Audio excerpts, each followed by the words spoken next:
let's get started. Welcome to the Writer's Corner for October of 2014. It's October 14th.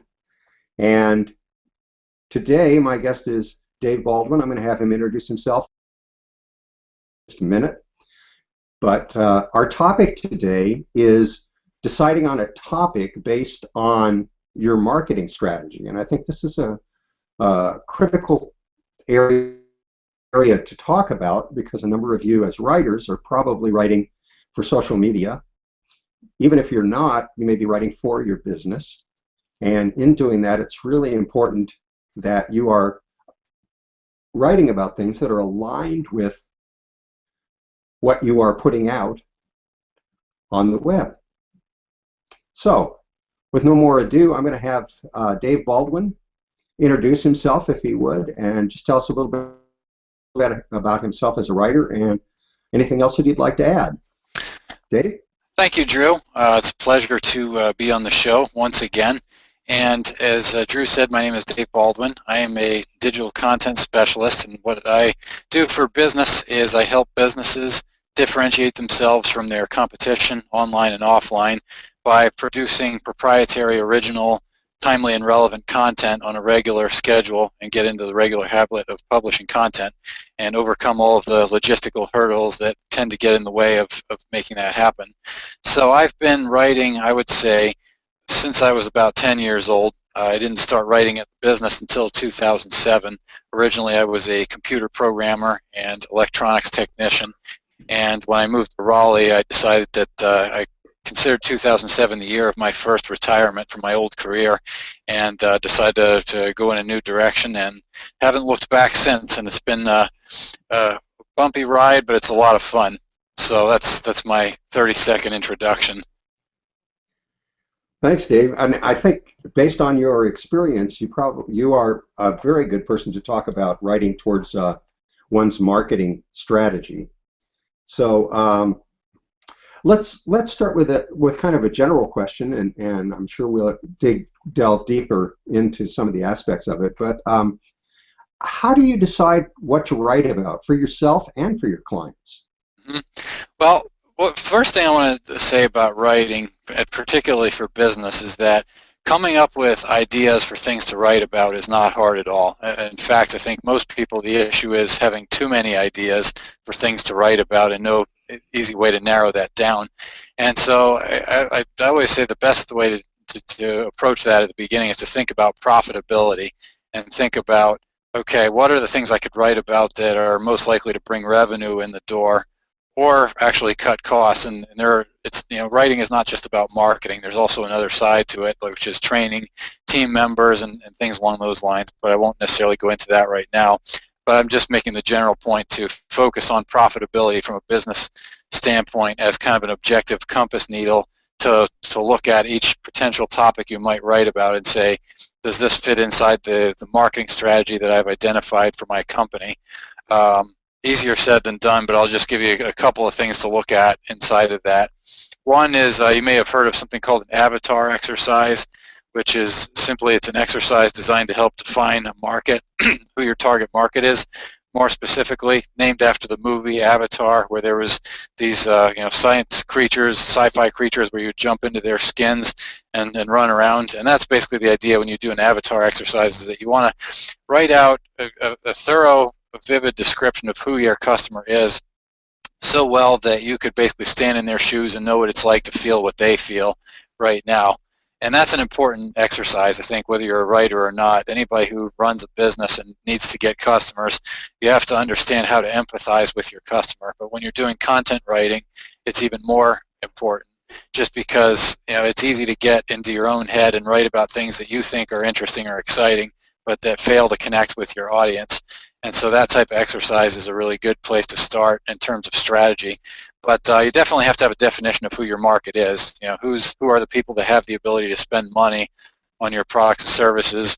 Who are the people that have a compatible need for whatever it is that you're selling, and those kinds of things. The other piece you want to think about is what's the call to action. Now, obviously for a business owner, you want somebody to come spend money, but you kind of have to break down the steps that somebody takes to come to in the process of coming to make a purchase or considering making a purchase. For example, like somebody who's in the market for buying a new car, they might go visit several dealerships, and the process might be a month long, depending on how long they have to buy a car. But there's going to be a set of steps involved in that. And so you kind of have to think about where is the prospective buyer in that buyer's journey, and what's that next step that they're going to need to take that would get them closer to making that purchase from you. So you kind of really have to do a lot of critical thinking about, really goes back to putting yourself in the buyer's shoes, particularly the buyer who's at the point of being ready to make a decision, and think about what is it going to take to influence that buyer. Like what content are you going to need to produce based on what mindsets that buyer is currently sitting in right now. And a couple of other things to consider in terms of the content marketing mix is that if you're going to write content for your business, that's not the only thing you're doing to market your business. So you also want to maybe I would recommend anybody have a marketing plan on paper, even a one-page marketing plan, but to just a sum total of what's all the marketing activity that you're doing. Because I think it's really important that the topics that you select to write about are aligned or at least coordinated with the other things that you're doing in your marketing, and to not have the right hand doing one thing and the left hand doing something else. I find that most marketing activity is much more effective when it all works together and it's coordinated. So that's kind of my initial thoughts on where do you begin in terms of creating a topic. Now, when I want to drill down further and we want to actually, let's say that we figured out that we're going to do a blog or we're going to publish articles or whatever else, and we just want to identify like a list of titles for articles or something like that. One easy way to start with that and to just get a few down on paper and get started is identify what are some common sales objections that you will run into during that sales process when you're talking to an ideal prospect. Or you could also look at what are some common myths or misconceptions about your product, your service, or your industry. I found that usually most businesses can come up with a good 5 or 10 topics right off the bat just by looking at those two areas. And I would just recommend think about what's the most profitable sale that you're trying to make. What's your most profitable product and service line? And usually there might be 2 or 3. And then obviously for retailers that are selling a lot of lower ticket items, there might be more. But so there's a lot of different things. So there's a couple of things I just said that would be easy ways to get started, but identifying topics to write about is really an ongoing process that you kind of really have to do iteratively. There's no simple formula for it. It's simple in some ways, but doing it effectively is not always as simple. So letting go too far there. Oh, before you go on, I wanted to go back and talk and ask you a little bit about avatars. Because Okay. you said you wanted to build kind of a profile for your avatar. Yes. What kind of information do you need to know about your avatar in order to be able to write for that person? Okay. One point I want to make about the avatar to begin with is the way that I was always taught to do it is to pick one person and think of your avatar not as a group of people but as one specific individual human person. So if you think about like your target segment is people from 25 to 35 years old, let's say, for instance, you'd want to pick the name of one person and pick either a man or a woman. And if you find that you might need to do more than one, but for the purpose of doing an avatar exercise, you'd want to have it be either a man or a woman, and let's say it's age 28 or so. But you basically want to write it out like a character in a book where it's a real person. So you want to know age, demographics, income, do they have children, how many children. I've even heard it recommended sometimes you want to write out the names of the children, what grades they're in, and all this like really specific levels of detail. What city do they live in? What things do they think about? What keeps that person up at night? What products or solutions have they tried before coming to the situation that they're in right now? That's a pretty good place to start, I would say, if you look at those type of characteristics. The main goal of an avatar exercise is to really understand the mindset of the audience as thoroughly as possible. So you might find it helpful to flesh that out more if it's helpful, and just kind of use your imagination, brainstorm some other things like you might want to factor in career, marital status, You know, is it a business owner? Is it an employee at a corporation? Is it somebody that, perhaps if it's a single person without kids, is it somebody who's planning to have kids or somebody who doesn't want to have kids? Is this somebody who lives in a large house, somebody who values stability, who has a more traditional type of a lifestyle? Or is this somebody who's more adventurous and who would be up for packing their bags and moving to a different city tomorrow if the opportunity presented itself? So those kinds of things is what you want to do to just get inside the mind of your customer. And that kind of just helps you to frame all your content.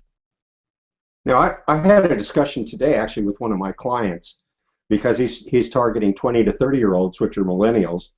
And one of the people that works for him who's going to lead this new direction for his company is a 20 to 30-year-old.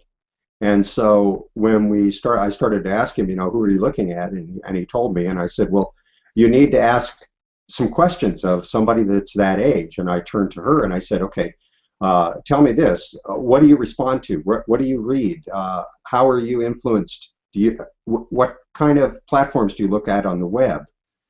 So one of the things I think that we overlook when we're trying to create an avatar, we try to do it in our heads, but we probably have the resources around us with somebody that's close to us, or a number of people that are close to us that can really help us put it together. Yes. No, that's an excellent point, Drew, because I think, when you've identified your avatar and you've got your theory that came out of your head about what you think the market's going to respond to, absolutely you want to run that by, if not a focus group, at least one person who's a close match to that profile, and get a reality check of, do they respond to your message the way you think they will? And if not, the sooner you find that out, the better. Okay, great. Well, now this kind of really leads into the whole idea of strategy. You've mentioned that word a couple times. Can you tell me a little bit about what you mean by marketing strategy? And I want to just say one thing in the meantime. This Hangout is being presented by EasyWriter Pro. And one of the things that we've added to EasyWriter Pro recently is a template to do a marketing plan. So I suggest to people that you find a template out there to fill in your marketing plan. But one of the things that you need to know in the marketing plan is strategy. So can you talk a little bit about strategy before we go any further? Absolutely, yeah. Well, the first thing I should probably do is differentiate a strategy from a tactic. And a tactic really is just any given thing that you do in your marketing efforts. So let's say, for example, holding an event for your company where you invite your past customers for an appreciation lunch. That might be a good tactic.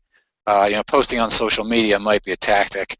The strategy, the way I define it now, and I'll tell you, the dictionary does not do a good job defining the word strategy. They'll almost kind of give a circular definition of, a strategy is a strategic approach or something like that.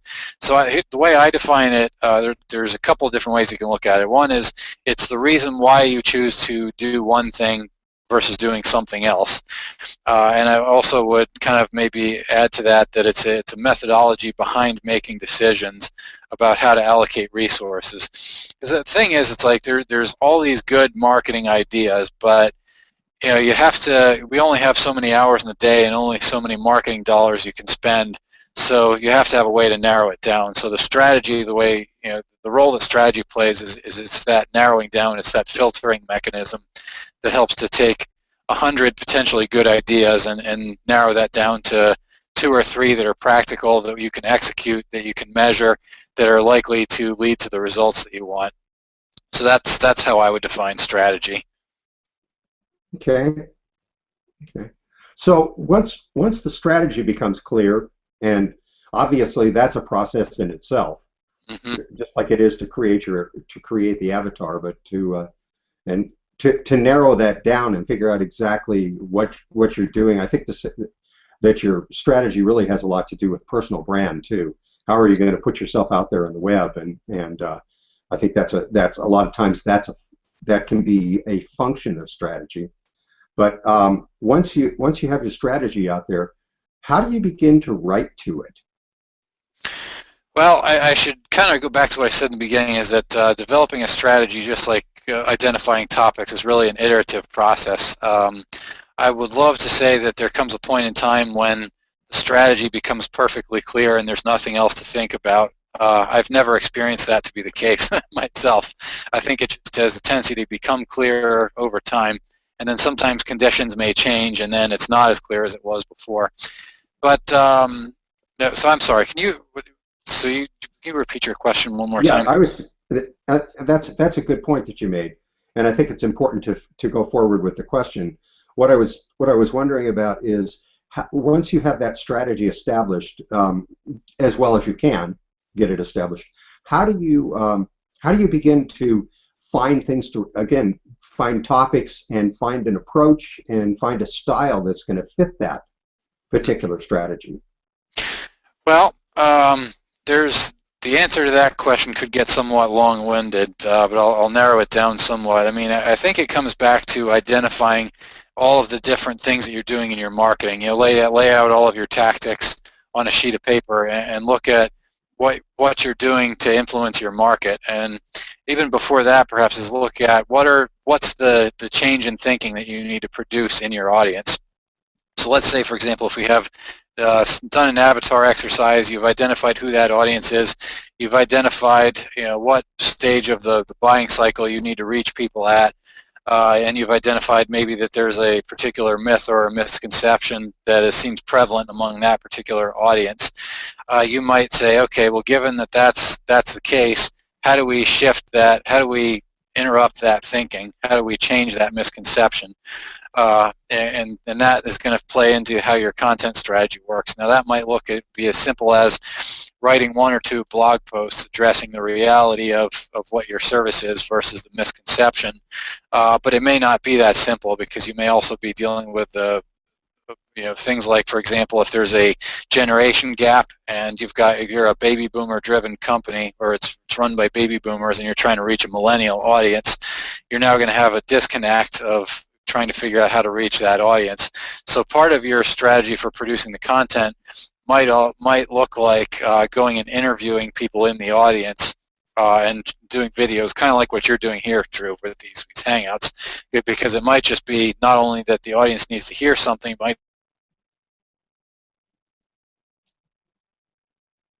be a question of who.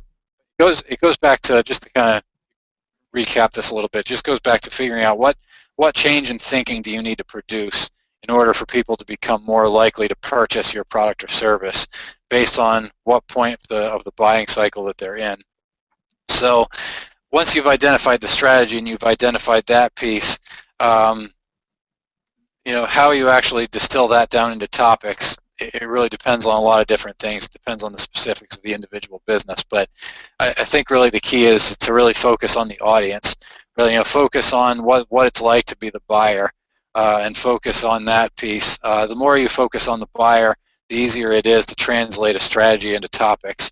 I think the hang-up for most businesses is they focus on themselves too much, and then it just becomes ambiguous, and it becomes, well, do we need to promote this on social media more? Do we need to just come up with some more creative ideas? Or they tend to spin their wheels and not understand why the audience isn't responding.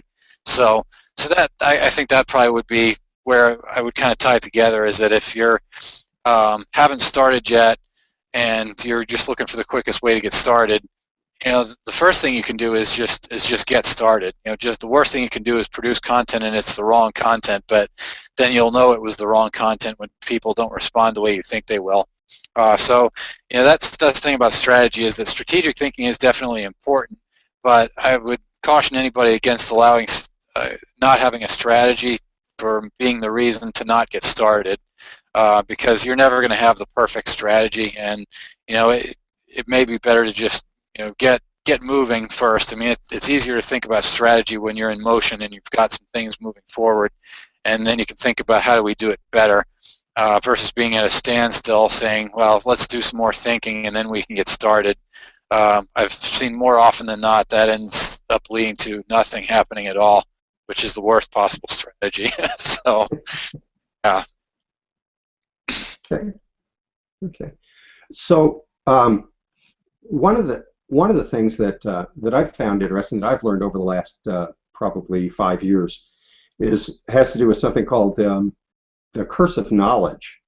And I think that gets in the way of a lot of people who are trying to write, because they already figure that everybody already knows everything that there is about or not everything, but knows the basics of whatever it is that the business is doing. And that's really not true. Isn't that correct? Have you worked with that at all? Oh yeah, that's every single business owner has that issue. I mean, the curse of knowledge. I mean, the way I think I originally heard that defined was it's that the curse is that you forget what it was like not to know everything you know. And so what ends up happening is we develop these blind spots where stuff just becomes obvious to us, becomes second nature to us. And this is whether you're writing for business or for anything else. But we have a tendency to assume things, assume sophistication and knowledge on the part of the reader that can create a real problem because it disconnects us from the reader. You want to find great examples of this, just go read anything on a technical subject or read about IT. And if you've ever seen why they say engineers are terrible salespeople, they'll go into a sales meeting and start throwing acronyms all over the place, start talking about terminology that nobody understands. And just kind of but that's, we're all guilty of that to some extent. But if that's where I think that going back to that avatar exercise for a second, focusing on the reader or the buyer's experience and focusing on what it feels like to be the buyer is one way to kind of interrupt that curse of knowledge and bring it back to the emotional side of things, because that's one place where it kind of ties together. So for example, I might say, if I'm a buyer looking for, let's say if I sell flat screen TVs, say, okay, if I'm a buyer looking for a flat screen TV, what emotions am I experiencing? And one might be, for example, just overwhelm, looking at 10,000 kinds of flat screen TVs and have no idea what kind I should buy, and I don't really feel like spending my time researching it. That's one potential persona you could be marketing to. And so if you just focus on that emotional element of it, versus wanting to talk about every bell and whistle and all the advanced features of a flat screen TV that your audience may or may not care about at all. Focus on what it's like to be them, and then that'll actually really help you to illuminate what is it you actually need to talk about and what is it you need to not talk about at all. So so yeah, curse of knowledge is definitely, in a sales context, I've also heard that a lot of times you'll have salespeople that will just basically just go into non-stop talking mode about all the great reasons why you should buy this product. And the curse of knowledge makes that worse, because the fact that you know everything about your product, it not only may confuse your prospect with irrelevant information, but you actually might raise new concerns because you may have told them about something that they didn't know about, and they now have a new reason to be hesitant about buying your product or service that would have never come up if you weren't the one who brought it up. So it can be a problem. And so yeah, less is definitely more with content. Unfortunately, it's one of those things where I wish I could tell you the simple and short answer to it, but it's just really just something you have to be aware of, that what you know is probably 100 times what your prospect knows, and they don't really want or need to know everything you know. They just want to know the minimal amount that they need to make a decision based on where they're at right now.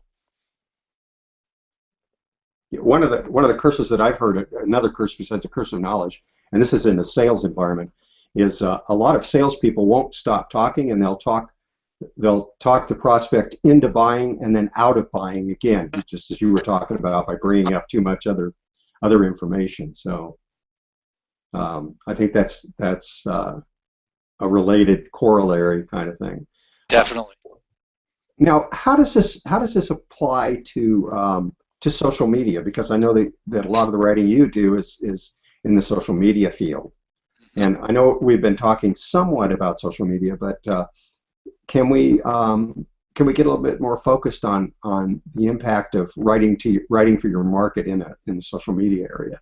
Sure. Yeah. I mean, social media is definitely a very powerful tool, and unfortunately, I see a lot of businesses doing things with social media that probably do them more harm than good, just as a result of not really understanding social media. And that actually happens a lot of times when you have business owners that don't use social media themselves, but they have been told by a lot of people that, well, you need to be on Facebook, you need to be on Twitter, you need to be on Google Plus, and they might, for example, hire their nephew in college to come in and do some things on social media, or they might even engage a social media company. But in terms of the writing that you're doing for your business, whether that's blog posts or, and in fact, I kind of broaden the scope, because I'm really focused not only just on writing but content in general. So that might include photography, video, other forms of media that you would basically put in front of your audience in hopes of changing their thinking. Social media, the first thing that I think any business owner really needs to do is get yourself educated about how social media really works and why your particular audience uses social media. If you don't understand that well, and even if you do think you understand it well, you may not understand it as well as you think you do.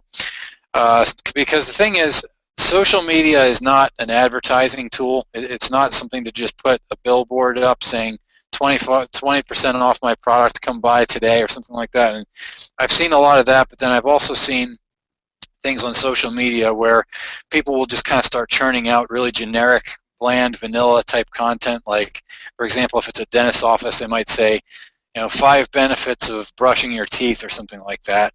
And it's one of those tactics that people I don't know, I think is it better than doing nothing? Probably. But, rather than just, getting into doing these tactics on social media, you really have to look at your audience. And social media in a general sense, without saying anything about a specific audience, is a tool for people to stay connected with their friends. If you look at the reason why they're on there, now that's more of the social sites like Facebook and Twitter, maybe to a lesser extent, and Google Plus a little bit. But Twitter you've also got is more of a news feed.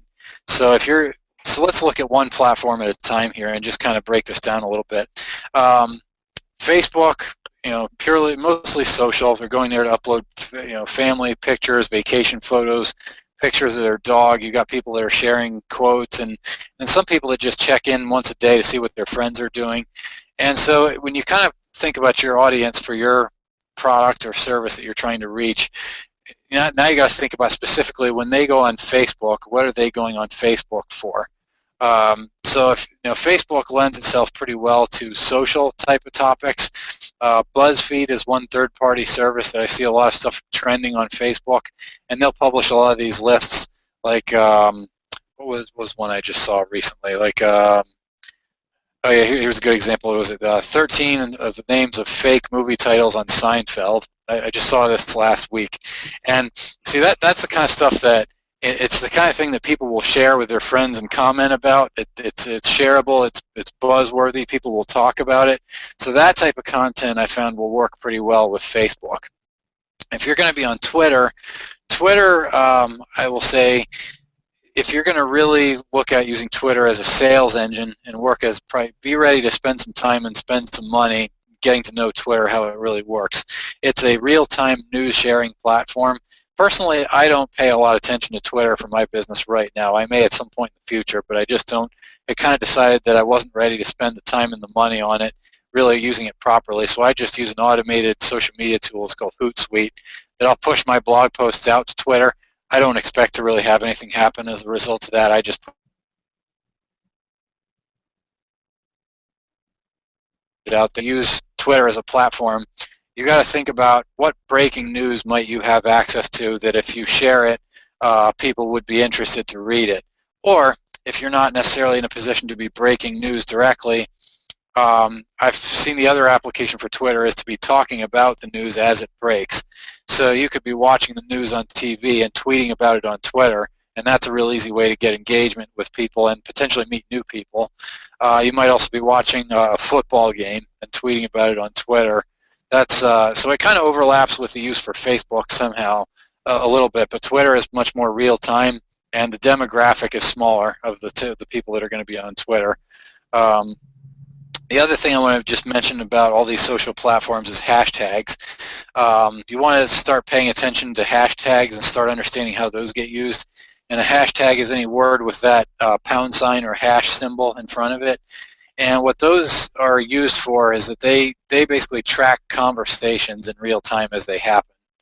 And there's a number of those. Like, I'll actually just pull up Twitter right now and just see. Like, you can look on Twitter on the left-hand side of the screen, and it'll give you a list of hashtags that are currently trending, or conversations that are getting a lot of buzz, or that people are talking about.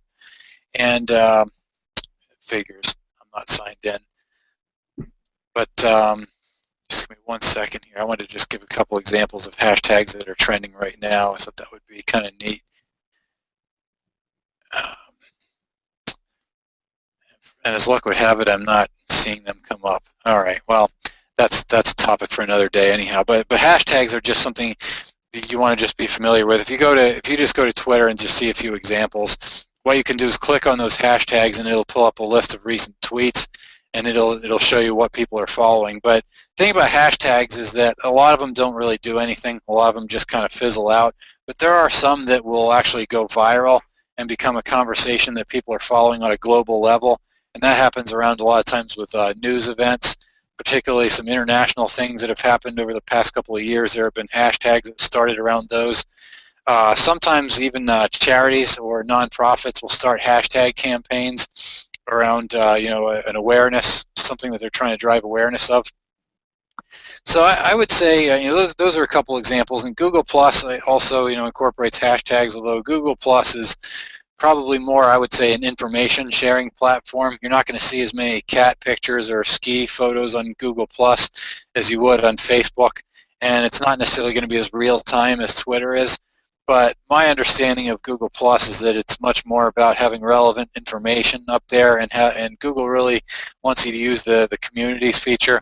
Again, it has to be something you have to be willing to really put some serious time into educating yourself and understanding.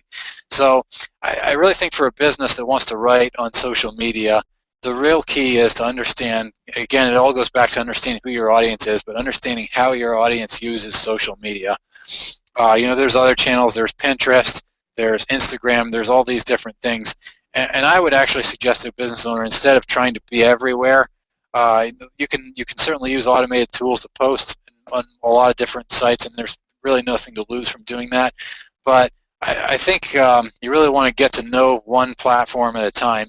And the reality is your audience may not be on all these different social media channels.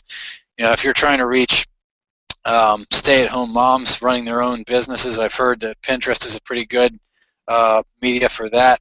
That's who a lot of them are up at 10 o'clock at night on Pinterest. So just because that's particularly if they're taking care of kids, that's when the kids go to bed. So that's just one example of how you look at your demographic next to the particular social media channel. But for whatever business that you're in, you want to just probably figure out, based on who your audience is, what's one good channel that your audience is most likely to be on, and spend some time getting to know, observe how users use that channel. And that really counts double for, again, like I said in the beginning, any business owners that don't really use social media, you really need to get familiar with it and see how people use it if you're going to make it make sense for your business. I mean, it's something I've seen happen a lot of times, is that situation where you're using Facebook to put up purely ads and solicitation, and that's usually a case where the business owner doesn't really understand Facebook, and so that's really the key there. And if you want to know how to really educate yourself on a social media channel, what you can do is just go on there and watch what people are doing. You don't have to post anything. You can just go and just observe what content people are, and see what gets liked and what gets shared versus what doesn't. And that's probably the best place to start. Okay, thanks. You were talking about blogs. I wanted to ask you a couple questions that I hear a lot of times, and that is, how frequently should you blog, and what should the length of a blog be? And I know that there's variations in that, but Yeah. are there some general rules? Oh, and I wanted to add a third thing too. How often in a blog post should you be offering a deal or really using it as an advertising mechanism? Well, the answers to all those questions are, it depends. There's a lot of blogs come in a lot of different shapes and sizes. There really is not the one-size-fits-all approach to doing blogging. You really have to think about the purpose for your blog. And if you're doing a blog for a business, you got to think about how does that blog fit into your overall business plan? How does that blog fit into your sales process? How do people find out about your blog? How are you going to be promoting the blog? All those kinds of things. I mean, one common way that I see businesses use blogs that can be fairly effective is just as a kind of a company news kind of a bulletin board where you'll say, okay, here's what's happening in my company this month, and have even just a once a month post, and it might be about the fact that you're having a holiday party and with directions to the party or something like that, or a client appreciation lunch, or you could put up a blog post about the new employee that was just hired last week. You could do, and answer your question, Drew, about deals, just real quickly. I think my rule of thumb for any content strategy is it should be about no more than 20 to 30% promotional of all the content that you're producing on any given channel. So I think there's nothing wrong with having a call to action at the bottom of each blog post saying, you know, for example, if I got a tire repair shop saying, hey, if you want to find out some good deals on tires, you know, come visit us at the shop or something like that, as long as the rest of the post was about something else. In terms of frequency and length, I've seen blog posts that were 3 sentences in length. Actually, I've seen, now I think about it, if you look at Seth Godin's blog, I mean, I've seen 5-word blog posts of his, and I've seen ones that were a page and a half long. So, that goes back to the mentality of your audience, and your audience is going to be probably diverse, but you have to be aware that there are some readers that have a tendency to skim, and some that just want to get information in quick little nuggets and don't want to have to spend a lot of time sifting through stuff. So those readers are going to want to read the shorter posts. And there are some people that still like to digest long information. So you kind of have to have a little bit of a mix of both. But the other thing you might want to consider is having a short teaser with a click here to read more. I know you can configure WordPress to do that easily, where you have on your front page your last 6 blog posts, and basically you could write your content with those different mindsets of people in mind. And you could have, set it up so that the first paragraph is, enough information that the skimmer will get what they want, or if you want the skimmer to dive in and read the bigger post, just design it to be a teaser where you get them interested to read more. Depending on the function of it. In terms of frequency, I've heard before that some people will say, well, you got to update your blog at least once a week. I don't think that's necessarily true. In fact, I don't update my blog every week. I try to get something on there at least once a month personally, but you got to think about the role and the function of your blog. And a blog can just as easily function as a repository for information. Like if you write articles in your business, suppose, like, for example, if you're a tax accounting firm and you want to write about, tax advantages that you can only take advantage of before the first of the year, and what's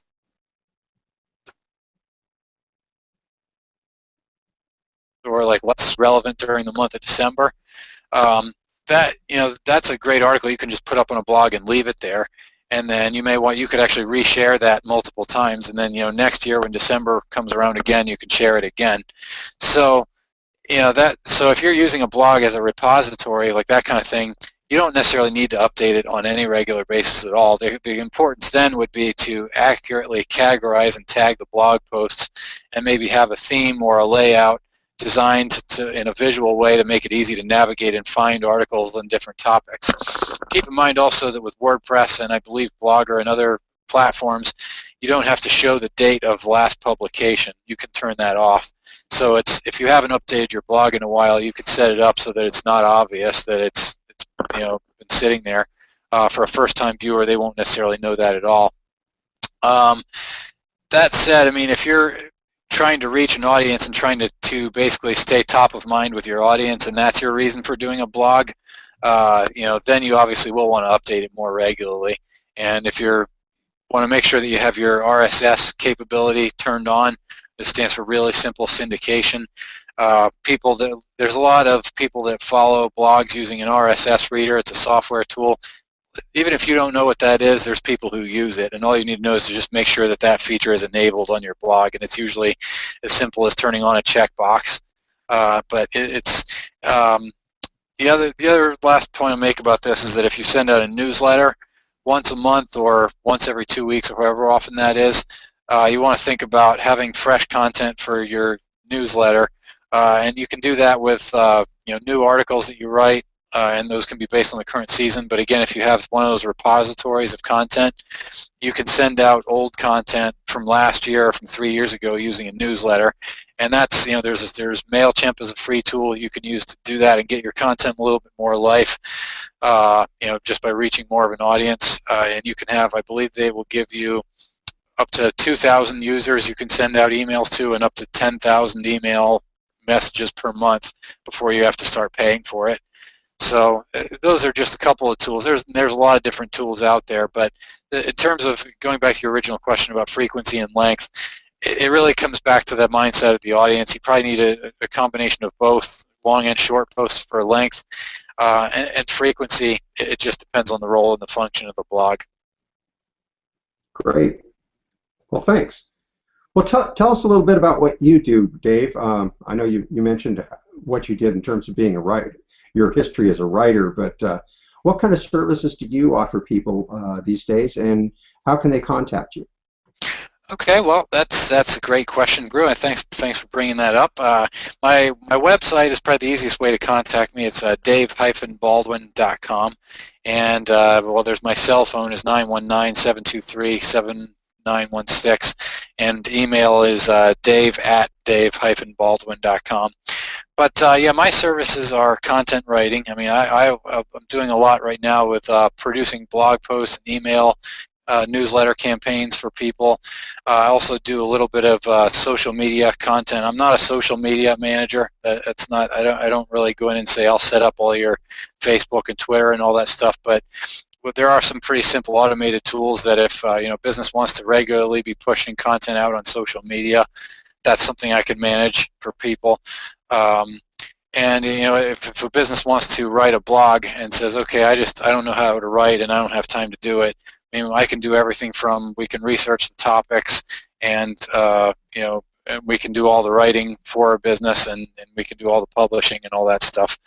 I've currently got a couple of different writers working for me, and I've kind of shifted my focus away from doing the writing myself versus hiring and training writers. And I only mention that now because one of the other things I can do for a business is if they have a writer that they've hired on staff, I can come in and spend a half a day and do a couple of training sessions with their writer and help them to understand some best practices for writing marketing content that's effective and that engages the audience in a way that's going to get a good response.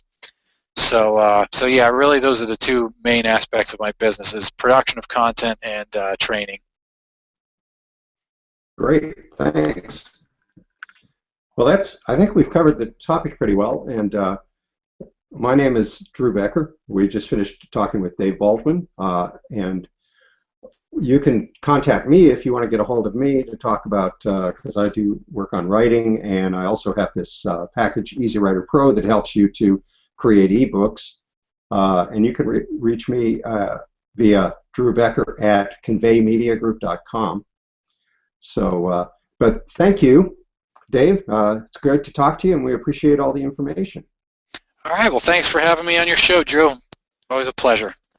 Great. We appreciate it, and we'll see everybody at the next show, which will either be later this month or early in the next month. Thanks.